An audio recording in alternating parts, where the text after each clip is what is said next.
What's up and welcome in. Wednesday, July 23rd episode, Browns Film Breakdown. I am here again with Peter Moses, and we are going to do a thought experiment. We asked the Founders channel on Slack, which is an awesome benefit of joining us at the Founders tier. Direct access all the time. You get great discussion on writing topics, video topics.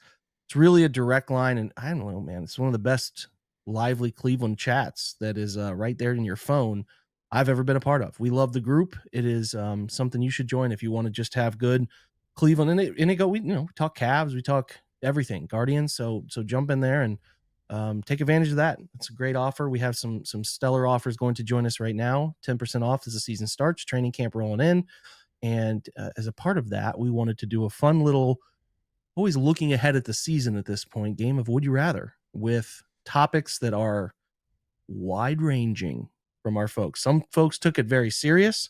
Some folks wanted to get that weird question in. Peter, you got the list. I dialed it in. We got a couple. We got one or two weird questions, but I tried to dial it in to say, hey, how do I put you on the spot of a Would You Rather that previews the season in a way that kind of is stuff that a lot of people are talking about, but just kind of forces you to kind of answer this question and hopefully reveals more how we look at the season instead of necessarily just like what the season is as we watch it.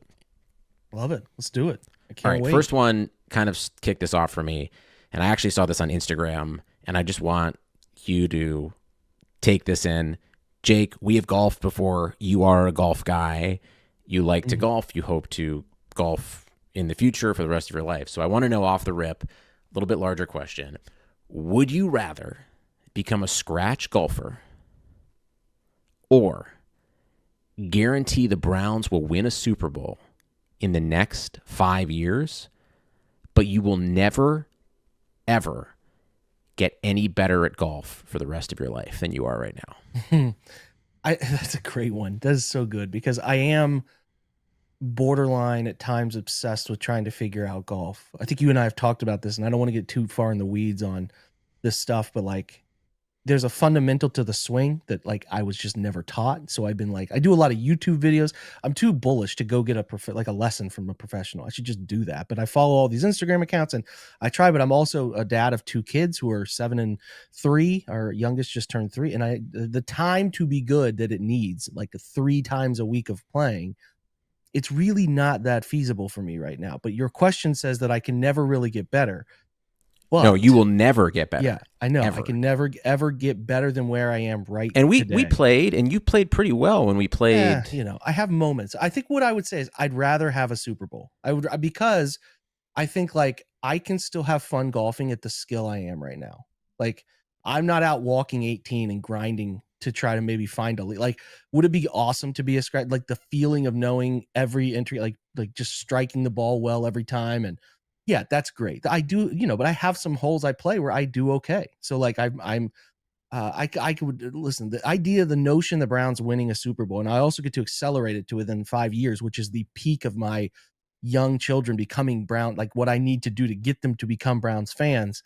I would easily take that. I would love for my mom to see that. Obviously my dad wouldn't be able to see it, but it would be really a cool thing. So you would agree with me that the idea, and I don't mean this derogatorily, but the struggle that Michigan had for so long, and then they figured it out, and how cool that was that they figured it out and were playing in those games. Like there was a time, and Ohio State's kind of in the middle of it, where it was like Michigan in the Big Ten championship game. That is so weird to see. And it's like Ohio State kind of hasn't been in it for a while, but that's a different topic. But like, I'm just saying those things where you're like, this seems so far. Like I can't even pretend to live in the world that Chiefs fans live in and Bills fans are living in right now. So to get that, to know that, and be able to consume that would be, sadly, because it's just a sport and we live one life, it'd be cool. So I would go with the Browns Super Bowl. Yep. I probably would too. The only thing I'll say is, as an avid golfer myself, who has 2 kids and has not been able to do it a lot, I shot 80 last week. That's fun. Like that's fun. And I know a lot of people don't care about golf, so just plug your ears for 8 seconds. I had a triple on the first hole. Yes. I had a triple on the first hole, which is bad. That's 3 over, and I finished 3 over for the front. Yeah. And you had a lot of fun. That's what I'm saying. You're not getting any better from there. You're still able to go out and have a lot of fun. And if I could stay there, Yeah, totally. But Yeah. I'm saying, like, for someone who's maybe listening to this, who's like, yeah, I'm excited if I break 100. I don't know. Think about it and, ask yourself next time you're looking in the mirror. Okay, now to some stuff that's more specific. And I think it gets to kind of the heart of a lot of stuff more specific about the team. All right, would you rather have Joe Flacco win 7 games this season or either rookie win 4? Great question. And here's why. We had a mailbag that I recorded over the weekend that asked this specific question, which is important, which is, what do the rookies have to do to make you not take a quarterback in the first round next year? And I'm like, let's live in reality here. This is not a Brock Purdy situation. Now, would you like a Brock Purdy type outcome? He starts like the last 7 games, 1,300 yards. I think he had 10 touchdowns, 2 interceptions. Yeah, that'd be great. But the 49ers, if you remember, had given away the Trey Lance pick the year before, moved up to get Trey Lance, and they didn't have the choice. So, this is a really delicate spot for them. Almost, it's not the same as JJ McCarthy, because the Vikings didn't have the season they have from Darnold, where they would be going into this year choosing and maybe kept him around.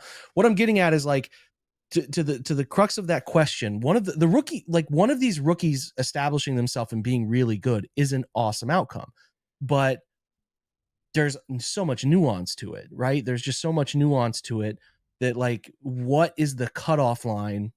As we hear today that Jimmy Haslam is obsessed with Arch Manning, and it's maybe that's the most obvious thing in the world. I think the football world is obviously obsessed with Arch Manning, and anybody who's connected to the Mannings through the Tennessee pipeline is probably also obsessed. So it's always funny to read that and be like, oh, I didn't know that. Okay. But what would they have to do? They'd probably have to start half the season, Peter. They'd have to start half the season and be a part of 6 games that they win, 6-2.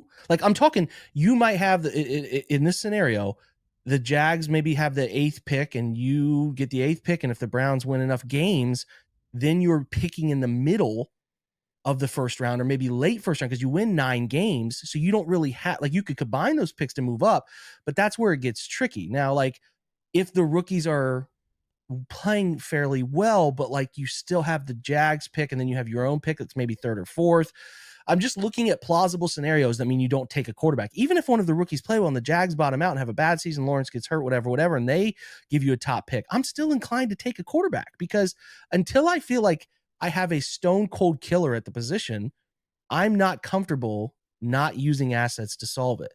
So what do you want? Do you want Flacco to win 7 games? I don't think I want. This is so hard. I guess it probably would be getting 7 wins, right? Because in that you scenario, could get 7. You could get 7 wins if Dylan Gabriel gets you 4.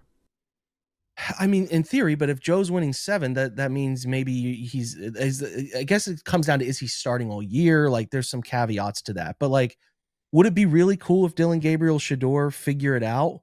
I guess I'll take one of the rookies winning 4 games, I guess, because they matter. And Joe, as much as the story could be cool again to kind of recreate 2023, I just don't, there's nothing here long-term for him. So it just is I'd rather Dylan Gabriel go 4-7 or 4-8, and we at least learn a little bit about him. You know what I'm saying? And Shador, it's interchangeable. I do not care which rookie quarterback it is. Yeah, I think it's you kind of have to just keep them interchangeable. I think that's the angle. The second half of this question. Yeah, go ahead. That's the second half of this question is pretty similar, which I almost went with, was just, would you rather the Browns go 10-7 this year and lose in the wild card round with the defense leading the way, or would you rather go 4-13, but you find your franchise quarterback in one of these rookies? Can you go 4-13 and find your franchise quarterback? That's the question. I mean, it would take a really good season from the offense, and it would take a bottoming out from the defense. I don't think we can have both of those. I think it's the way you get to a sneaky playoff run is that's the outcome, right? So basically the answer is anything that gives us clarity for beyond this year at the quarterback position involves the Browns winning at least 6 games. I think that's right. 6-7. Yeah, I think you've got to push close to that 8-9. Like you 6-7, but those guys are playing really, and you'll know it when you see it, and we'll Sure. accentuate when we see it here. But like, yeah, man, I think that you need those guys to prove that they can lead winning teams. Like get a couple last minute drives that win you a ball game, and I'm with it. I mean, I listen. I want to win 7 Flacco games. That'd be really cool. Be a great story again, recreation. But like, they need to figure out what the hell they're doing beyond 1 year. They've got to solve it. But the argument also is like, I see people with previews being like, "Oh, Browns are going to go 1-16 or whatever." And sure, the first half of the schedule is brutal. Right. But like, yeah, this team is also still like, I still need to see the decline of the talent that was there 2 years ago for until I believe that they're going to win 2 to 3 games. Like they have to prove to me that they're going to continue the incompetence under Watson and the Dorsey offense and all the changes they made last year. Yeah. Like I need to see that in a bad way carry over Yeah. before I believe that I think this team is going to surprise some people for how they're being projected as like a bottom 3 or bottom 4 team nationally. I think that's fair. I don't. I genuinely don't have any expectation for them. I think you get a good outcome as a fan. Watching them lose isn't fun. But that's kind of nice heading into this year where it's like that's what we've I'm been saying. beaten down enough where we're like, oh, screw it. This is whatever happens here. It'll be interesting to see. I think that again, and it's a little bit of what makes the Judkins thing a bummer is it kind of just looms there or whatever, because you're looking for things to be excited about, right? You're looking for things to be really jazzed up about, and even if they're not good, if they can become remain competitive, and then they can take advantage of those picks and take a guy and keep swinging. Yeah, like that's the outcome. Like the best outcome is that they're competitive in games and the offense is like watchable this year. The worst thing in the NFL, I will argue this until I die, is not a bad defense. It's not fun, but it's not bad because you're kind of just watching the other team score, which is still kind of fun. You got fantasy points involved. It's all good. When your team's offense is anemic, it effing blows. I can't even turn. Like there are times where I'm like, my eyes are bleeding. Like it is the Spoken worst from outcome. someone who has watched anemic offense more than anybody bad. in America. It's 2 years straight. So it's like, if they can just find a way to be creative and fun, that's all I'm really asking for this year. All right. Well, a lot of this stuff that we're going to get into, I think, hits that directly. Okay. Let's go right to the tight ends. Jake, would you rather see Harold Fannin Jr. have 500 yards and 5 touchdowns this year, or David Njoku have 800 yards and 8 touchdowns? Good question. For the sake of their future tightening belt, it's probably better for Harold Fannin to have a meaningful rookie season, because at some point they're going to have to, like, the bubble pops. It does, unless you can find a cheap quarterback. And there's all these other navigation tools that need to happen. But I think Fannin, the hometown kid, will be loved. Him having a great year, rookie scale wise, is just it's a great outcome. So I would lean Fannin. Would I love David to push 800, 900 yards again? Sure, yeah. But I think maybe this question was also asked me, which was really good, Peter, and I'll kind of pick up on it. But like, someone asked me, hey man, it's fourth down. I'm sorry, I can't remember your name. This question was so good in the mailbag. It's fourth down, or sorry, it's a 2-point conversion. You're down 1, win the game. Who are your best 5 skill position players you're putting out there this year? Well, Judkins, Tillman, Judy, and Njoku. Who's the 5th guy? Is it Deontay Johnson? Is it Jamari Thrash? Is it Harold Fannin? I think the direction of those guys both having a real impact would be that Harold Fannin is a 12. His hip is exploded, but there's like, who is that guy? That's the thing that, Johnson's the most talented, but he's the most unstable, right? So it's like, I'm torn on it. I think I would really love an offense that featured Fannin and he could be as wildly fun as his tape was, where he was just kind of lining up everywhere and doing everything all at once. He's crazy. And he runs like duck footed, which is pretty funny at times to see. Like, he's such a good athlete, but he runs so weird. And it's like, it's a little Gronkish, right? It's weird. It's heavy footed like Gronk, but his feet are very ducked out. You'll see it. It's strange, but he's a great athlete. He's a great football player dating back to the McKinley days, and it's blossomed, and like, it'd be just a cool story, So that, I would say, Fannin having like a 500, 600 yard season and crossing into the end zone 5 or 6 times would be really cool. Okay. Would you rather, we're going to go to the other side of the ball. Would you rather see the defense rank top 5 in DVOA, but again, struggle and be below league average in takeaways, or drop to a top 16 unit but lead the league in turnovers? Turnovers are way more fun. They're just way more fun. I know there's no rhyme or reason for them, but when your team is on a season where they're turning the football over, it circulates and manifests such an energy for your team. Now, listen, when they were really rolling at times in the right situations and against bad quarterbacks, that 23 season, when you are so dominant and the offense has just no answer, how do we solve this? We can't do anything. Also very fun. But turnovers, the energy they create, the idea that it gets you back in a game. An example, Peter, would be how fun was the Colts game in 23, where it was like turnovers that the Browns created, but they were giving up big plays, but they were creating turnovers. And then like, it was just, those are fun things to watch. I just want Jake's theory on 25 Browns football is just like, can it be fun? Like, can it just be fun to watch? So also probably the only thing I want for the defense this year is for like Myles Garrett to just continue to win all pros and get another, make the Browns fun again. I basically don't want the Watt stuff to continue to linger. Like I just want him to put that away, because I think that Watt contract has how he's going to age out poorly. And Miles is we'll get to the Steelers a little later, like but Von Miller, if you're listening to this stuff. podcast and you have not seen the Steelers alternate jerseys for this year, those are bad. Just feel confident that if that's any indication of what the Steelers season is going to look like, I think that Watt and Myles Garrett conversation hopefully will distinguish itself. Okay, let's keep going. Back to the offensive side of the ball. Would you rather see Jamari Thrash or Cedric Tillman get 600 yards receiving this year? Well, Tillman, I think Tillman's 1,000-yard receiver. I think he can do it. I think he's really talented. So I would push the most, and I've been writing and talking about the wide receiver room, and I kind of wrote about the newsletter yesterday was two battles going on, right? The battle for the third receiver role, because I view Tillman's concretely in the secondary role to Judy, and then the battle for the end of the roster because of the situation with DeAndre Carter being the return man, locking him into the role they've been trying to fill for years. They finally, maybe, knock on wood, get a guy who can do it. But I think Tillman is very talented. The problem is concussions, man. So like if I could get a year where I can nothing against Jamari Thrash, I just that would be cool if he could do something of relevance this season, find the field and catch some touchdowns would be cool. But like Tillman becoming a genuine second threat, extrapolating that post Amari Cooper stretch into a 17 game sample, which is like 1,150 yards. Like that. Okay, well then let me change it up. Let me change it up then. They need that. They don't need to go into the draft next year needing another wide receiver, needing a wide receiver. Okay, let's think about that third battle then. Mm-hmm. Would you rather, I'm going to amend this, would you rather have Jamari Thrash or Deontay Johnson get 400 yards this year?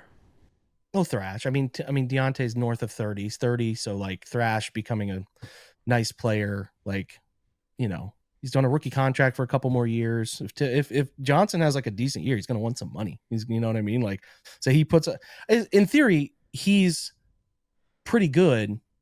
His tape last year was pretty good. He just that Carolina situation before they replaced Bryce, before they brought Bryce back was really the rough. Carolina situation was fun well after he was traded. Yes, and then the trade happens and he doesn't really want to be in Baltimore. Like what I'm getting at is the tape shows a guy who can still really play. So he, in reality, if he's locked in and he is into it and bought in, he's probably more naturally talented than Tillman. Like he could play more. He's more nuanced, and there's a gigantic if. So to me, in theory, here, if Johnson has a great season, maybe there's a cheap rookie or cheap veteran deal you can work out with him but he's on the older side. Just getting Thrash to have a good year this year, and then maybe two more rookie years would be the better outcome of those two, in my opinion. Go to the defense. Would you rather see Mason Graham record 5 sacks this year, or would you rather see a top 5 run defense? Mason Graham 5 sacks this year. I think Graham will, this is Jake copping out. The collective defense stops the run, so it won't just be Mason. I feel like Mason is so good against the run, in my opinion. Yeah, it's not will Mason Graham make it a top 5? What I'm getting at though is I I need that dude to be good. Like top 5 defensive tackle selections are not that common, and he needs to be very good. So I would like 5+ sacks from Mason Graham because I know he will impact the run game. I am less certain without hesitation that he can create sacks at a high level. If he does that in rotational setting where, eventually, because I think he's got again, you drafted him 5th overall. You believe this on your own. Like the best defensive tackles, the Dexter Lawrences, those guys, the fit in whatever name you want across the league, the Christian Wilkins, those are 1,000 snaps a year guys. They're not coming off the field. Now, I don't think Mason Graham is that his first year. It's a rookie. It's a lot. But the goal here is for him to be that. And if he's going to be on the field every freaking snap, he's got to be a damn good productive pass rusher. So him doing that in his first year would be a great outcome. So I'll take Mason Graham. I want him to be really good. All right. Offense and defense here. This one from Mike and our founders. As Santa Claus, would you rather have Siaki Ika or DeJuan Jones sit on your lap? Oh, God. I mean, I'm going to use Google as we go through this. I mean, like, Siaki Ika is very wide, but how much did he weigh? Ika was 335, 6'6", what, 6'2", 6'3". DeJuan Jones is massive. Like DeJuan Jones, maybe the answer is probably he's on Ozempic now or whatever he did. I was about to say, if you asked this question a year ago, you definitely would say Siaki Ika. Right. I think you do go DeJuan Jones. I think Ozempic Jones. It's spread out a little bit more. The rear end isn't as wide.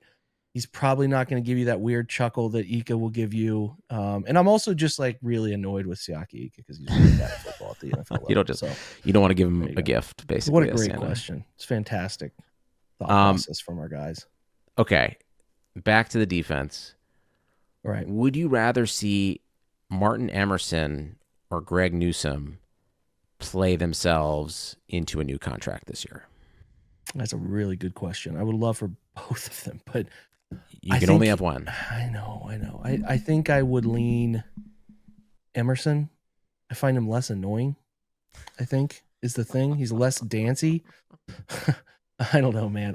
Newsome is, in my opinion, the only way he lasts in Cleveland is if they put him back outside. And if you put him back outside, that's a disruption to whatever Martin Emerson is going to be doing. Also, maybe they should just like Freaky Friday and switch jerseys and not tell anybody, and they might actually both play better. Is that possible? Emerson's wearing number 1 this year, which comes with a severe amount of like, you better be good if you're wearing number 1. So I don't know, man. I guess Emerson is a guy I'd like to have around longer term. He's just bigger. He's bigger. He's more physically daunting. And, if he's, comfortable, the scheme is not the best fit for him. He was so much better in what Joe Woods liked to do. So we'll see. Maybe he has a bounce back year, but his confidence was really beat up last year. But I would rather have Emerson prove he can.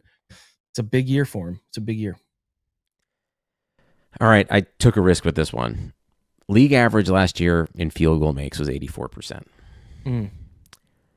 Would you rather see Dustin Hopkins make 90% of his field goals, but the Browns have below average starting field goal position? Okay, yeah, got it. So the kickoff team sucks. Yes, or just like wherever they start on the field based on like defense, punts, like they just have like they have like average. Was it the field goal team can be good, but the rest of the specials around it sucks? Was that the idea here? Or let me hit the other side of it. Okay. They have the best average starting field position in the league, but Dustin Hopkins only hits 78% of his field goals. Oh God, it's you need the kick. It is so. We just have a history of it here, of this deflating bad kicker run, and then Hopkins gave you this year glimpse of like, all right, this is what it's like when you can just trust a guy to make it, and then he even finds the shank. It's like an infection with these guys, and it maybe doesn't change until Brook Park happens, but like, yeah, does it suck? Like the Browns, what did they gave up a punt return to the Cowboys in the opener, I think, for a touchdown. Like, yeah, those stink, but when you end possessions by missing kicks and PATs, which have now become a thing that aren't locked in anymore, it is so deflating, and it just makes the field seem even more condensed because you can't trust your kicker to give you some points. So yeah, I would lean. I need the kicker to be good. there are these stigmas in Brown circles where it's like the like we've watched it happen for so. It was like kind of what happened with Quinshon Judkins, where it's like, oh, okay, we're here again. The kicker being bad is another one where we're like, oh, okay, we're here again. And like I just don't. I get so tired of those here again things. So I would prefer Hopkins. But to be fair, Bubba Ventrone's production as the head of the special teams has not been as fruitful as I think many of us hoped it would be. So, one hand in the other scenario here with that one. But the kicker needs to be. They're also paying him kind of decently compared to the league's kickers. So make some kicks, man. Damn. That's fair. All right, last one, not Browns related. Would you rather see the year from hell for the Steelers or the Bengals? I mean, it's the Steelers. I need them to be bad, but I also don't need it to happen this year because I need them to be bad really bad in a Kenny Pickett draft, like that sort of like there's no quarterback in this class because I want to see the Steelers bottom out, and I've been talking about this for like 5 years, while fully recognizing them getting a quarterback of the future is just such an awful thing and it would always just like work out for them as it does in this division. Because again, like the Browns and the Bengals, which year did you have the first overall pick? Oh, okay. That's why the Bengals are good again. Like that's how it works out sometimes. So I need to pick the year, but I would pick the Steelers to be the team I prefer because I just haven't seen it. I haven't seen it, dude.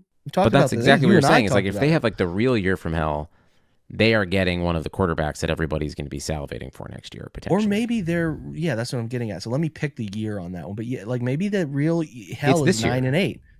If it's this year, probably the Bengals. I think it's the Bengals too. Yeah, I think it's the Bengals. I think if you have a year from hell and it's another year and it's another unfortunate year where, Joey Burrow, it doesn't work out. Maybe he's hurt. Maybe the team falls bad. Yeah. The defense is bad. There's injuries or just like Zach Taylor. Yeah, the vibes have a real chance to be bad there after we couldn't sign our first round pick. We all these young investments on defense we've drafted are not panning out, and we have this great quarterback. We have these fun wide receivers. We're scoring 32 points a game, but we're giving up 35. Like that is not a fun place to live in. So yeah, I mean, I would. There's some fun, and we'll get some more college banter coming in the next month here because there are some really fun defensive linemen, particularly these Clemson guys coming out in this class. But I think for the sake of the Steelers find a way to get Lenoris Sellers with the third pick, and he's really like a Lamar light, and you're like, what are we doing here? So I think maybe the real hell for Pittsburgh is just continuing to be 9-8 and 8-9, and I've just been missing it. I've just not been seeing the hell they've been in. It kind of feels like purgatory, though. Yeah, they haven't won a playoff game since 2016. So it's cool. Tomlin doesn't have losing seasons, but also you're literally living the football middle class, and it's more fun in theory than going 3-14, but kind of still sucks. I think the best case scenario for us is the Bengals have a year from hell where they somehow don't win more than 7 games, and the Steelers are 5-4 and then lose out, basically. Mm-hmm. That I think is the best case scenario. That also just gives the Browns a chance to be not absolutely as far away from everyone as I think a lot of people are prognosticating they are going to be. Fair. Yeah. I don't. It's such a good question. I like that it doesn't even involve the Ravens because that's just not. It's not going to happen. But yeah, that's a good question. And you would be like, yeah, it's time for Pitt, but I need to pick the year for Pittsburgh. So tweak that. Let me pick the year, and then we'll go from there. So it's Bengals. I think we want to see. It is Bengals. I generally like watching the Bengals, and if I'm rooting for anyone in our division, it's probably going to be the Bengals. But it's just the Joe Burrow fan. I love Joe Burrow. I've loved him for a long time, man. And I continue to like that dude. But I think our bet was what? No team will fall below 6 wins in this division. The other 3. I think so. You took the bet. I did not. So I'm north of six Yes. plus wins for everybody. Someone in the not named the Cleveland Browns is gonna not. Or I think it was like 6.5. Yeah. So you would get the 6. Yeah. So if someone only wins 6 games, I feel pretty confident the closer we get to the season that one of the Bengals or the Steelers. I mean, the Bengals had all time shitty luck last year in a lot of things. Mm-hmm. And I'm sure I get it. Lou Anarumo didn't help, and their defense isn't close to what it kind of was their Super Bowl run. Yeah, they just can't. They've drafted poorly, man. They can't get. They've Miles Murphy pick whiffed for them. They can't get Shamar Stewart in this year. They have like the Hendrickson thing is floating, and then you have secondary guys that have just really not panned out for them. It's not. And done, what's their? What would you expect their offensive line to be ranked too? Like I wouldn't. Are they a? Yeah, they completely neglected the interior. If you look at their guys that talk about that team, and we'll talk with somebody from their side, they like when the Browns signed Tevin Jenkins, they're like, what the hell? Like, how could you not try to make a play? Like, this is where they're at, though. They're in a really weird, oh gosh, we gave away a lot of money, and now they get a lot of breaks being pumped by Mike Brown and his daughter, and you got some stuff here that is like, that's the best would you rather to close. Would you rather be the Bengals right now, this very minute, for the next 10 years? And maybe it doesn't have to be the Browns, because I think you would, if you were like anti-Browns, you would be like, whatever. But I mean, we'll say the Browns, because the Browns have like a pretty great new stadium coming. They've got an owner that's willing to spend. Who knows? They could end up solving quarterback with this draft. I know that stuff is probably making some of you chuckle in your driver's seat right now, but like, you would always say, we'll take the Burrow. But I think it's a fair question, because what sucks is having an elite quarterback and really elite wide receivers, but a front office that is misjudging talent around them and also cheap, just like laughably cheap.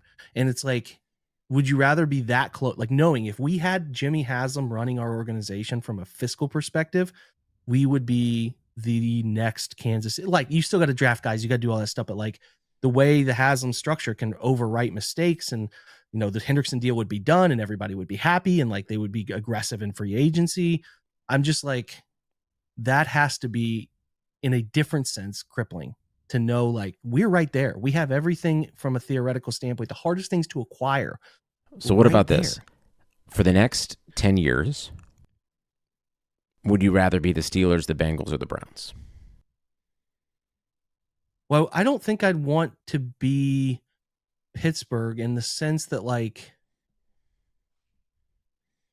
well, you would take anybody non-Browns related would take the Bengals. The overwhelming opinion would be like, oh, they have Joe Burrow, oh, they have Jamar Chase, oh, they have T. Higgins.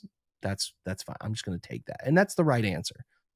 But the Steelers-Browns debate, where the Steelers are about to push themselves out of a phase of the organization, where the Haywards and the Watts are past 30 and older, and this whole thing with Roger, they're going to have to solve quarterback all the same. And like, the Tomlin thing gets more uncomfortable every year. They're going to have to replace him. And it's been like, hey, we got Bill Cowher and Mike, and you never know. Hey, what if the Steelers get a coaching hire wrong?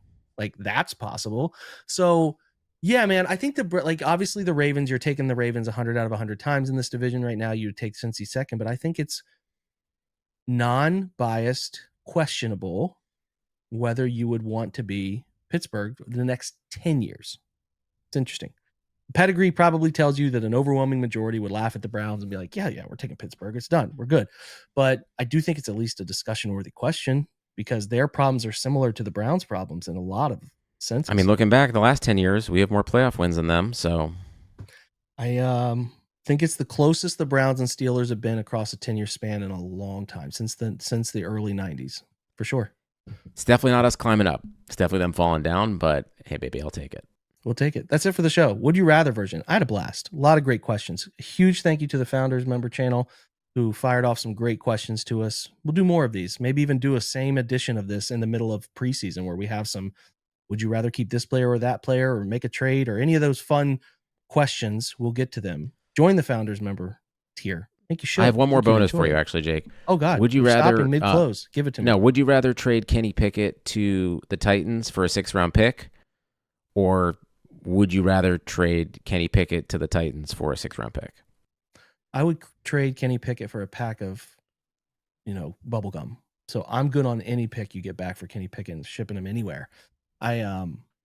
It's up there. It's ironically, people would probably not agree with me, but it's up there for deals I've hated the absolute most in the last 3 years. But I think that's fair. I think it's fair. Yeah. It's underrated, but it's absolutely infuriating. I don't like him. I don't like anything about it. But anyway, we digressed. Browns Film Breakdown. We appreciate you guys very much. Join us if you haven't done so. Follow us on socials and take care of yourself and the folks around you. We appreciate you. For Peter and I, we're signing off as we always do. Go Browns.